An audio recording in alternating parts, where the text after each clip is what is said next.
It's always been curious to me that just one note can take us on an entire story. Look what happens if I drop this note by a half step. See, we all know just what kind of story this is already, right? Drop it again. It's a love story. How did we know that? And every love story, right, has to have some kind of sadness. And there's some kind of tension that they have to overcome in order to get back together. And usually, there's some kind of violence. Now, if we put different chords underneath this, it's the same story, right? But it's a much sadder version of the story. Maybe it's the funeral of somebody that you loved. But that's a story for a different day. It's Valentine's Day. Let's play something uplifting. So our song is in the key of G major. And our descending line starts on G and comes down by half steps. F sharp, F, E, E flat, D. Now we could keep going down the piano as long as we wanted, but eventually, right, we gotta find a reason to come back home. So our chords that we're gonna play over top of this is a G major chord, just a regular old G major chord with that G on top. Now when we bring that G down a half step, everything else is gonna stay the same. This is a special G major chord called G major 7. And we're gonna bring that F sharp down again to F natural, and now this is G7. And the G7 chord is a very special function. Its job is to go down by 5 notes to C major. So that's what we're gonna do. Notice that the F went down to E in my right hand. Now we're gonna let that E go down to E flat, and this is where the sadness comes into our story. We're gonna play a C minor chord, the first chord that's outside of our key of G major.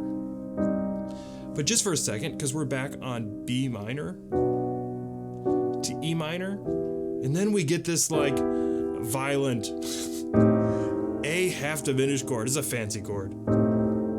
So this is like A minor, but we're gonna take the E and move it down to E flat.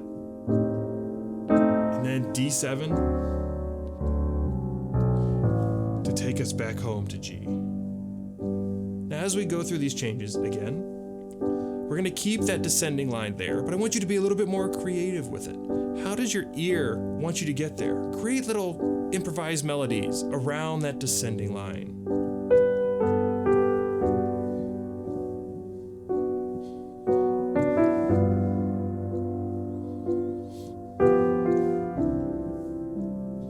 Here's the minor.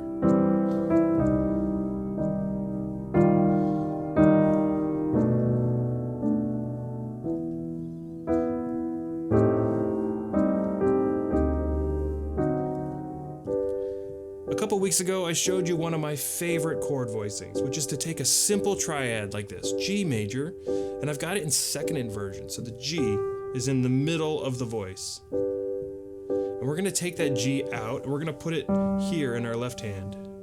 And now with the G in our left hand, in the bass, we're gonna have our descending line down here.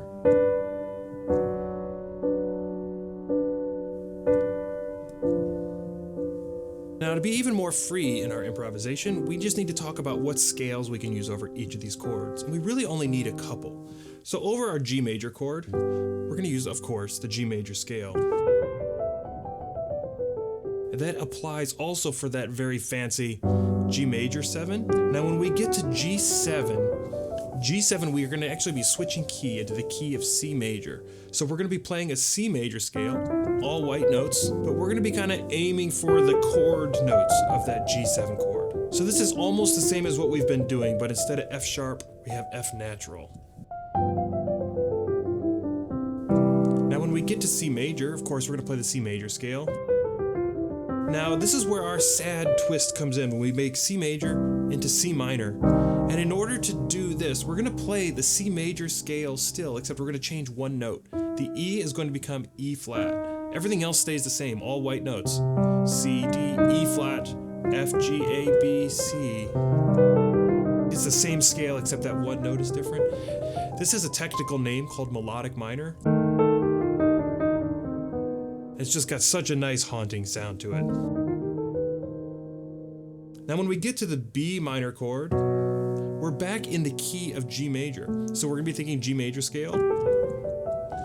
But again, we're gonna be aiming for the notes that belong to the B minor chord. Same thing for E minor. We're still in the key of G, but we're gonna be aiming for those notes. G major scale, but aiming for the notes of E minor. Now this is where we get the violent chord, the A half diminished chord, the minor 7 with the flat 5, and then that D7. Both of these chords are going to use the same scale. And what we're actually doing here is we're just switching ourselves into the key of G minor temporarily. So this A half diminished and D7 are both going to use a G harmonic minor scale. G, A, B flat, C, D, E flat, F sharp, and G.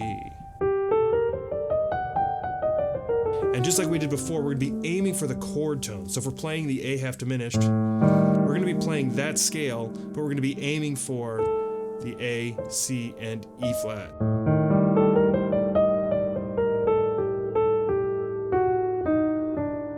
And then when we get to the D7, again, it's the same scale, but we're gonna be aiming for the notes of the D7 chord. So F sharp, D, C, and A.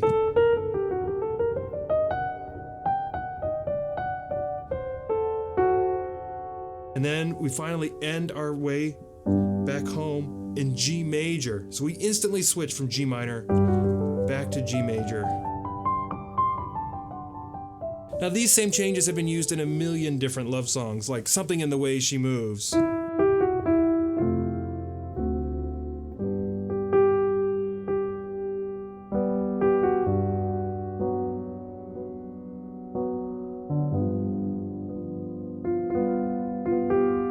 That's about all I can play before the Beatles take all of my money with copyright claims. There's another one by Frankie Valli.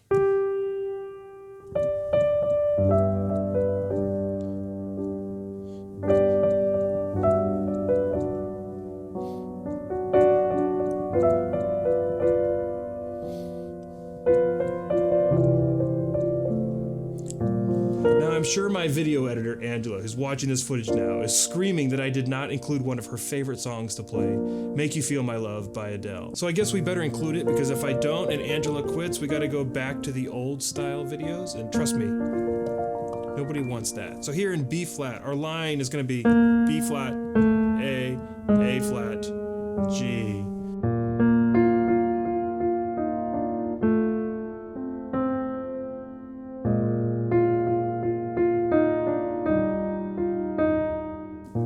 To take a simple progression like this and learn how to improvise over top of it, I want you to watch this video next, because we take a really nice, peaceful set of changes, and I show you all kinds of different ways that you can solo over top.